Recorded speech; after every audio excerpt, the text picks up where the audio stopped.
The Empire Casino in Leicester Square is the host of the 2009 World Series of Poker in Europe, sponsored by Betfair. Out in 7th, Roberto Romanello for £29,800. It sounds pretty good, but Roberto must still be a little bit upset. Yeah, you know, I usually feel a lot worse when I come out of a tournament, but you know, Omaha's not my strongest game. As everyone knows, Texas Hold'em is my #1 game, but you know, I've enjoyed it. I'll take a lot back from this game. I'm not disappointed because I've played really well, you know.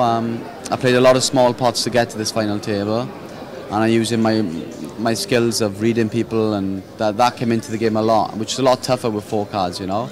But as soon as I seen weakness, I was like pressing on it and a few other little things. So like, I'm really happy the way I played, and it's a good result for me.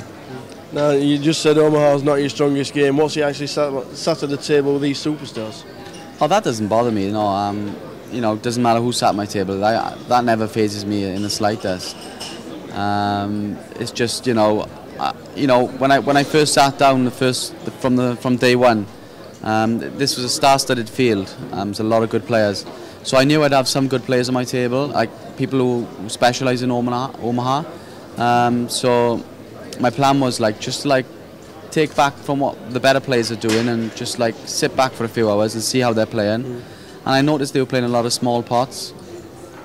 And you know, so I thought, you know, obviously it's good to do what the players know. So I was like following suit. You know, when I had big hands, aces, kings, double suited, I was like just keeping the pot small and seeing what was coming down.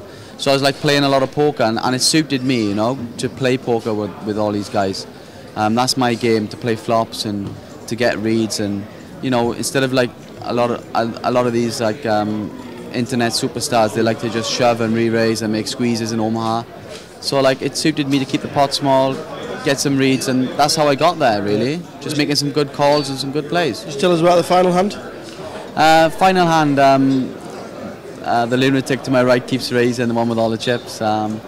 You know, I was very comfortable. I was in no danger, but you know, there's sometimes you have got to make a stand, and I looked down, we were blind on blind, I got 4-5 of hearts and 8-9 of clubs.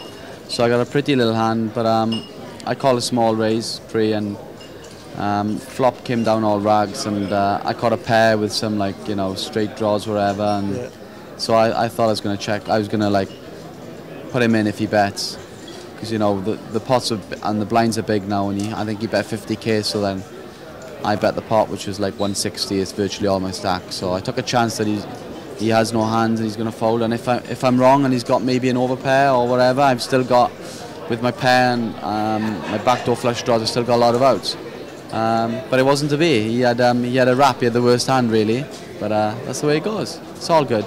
Well, a final table for a bracelet is no mean feat. We know 7th's not first. There's no bracelet.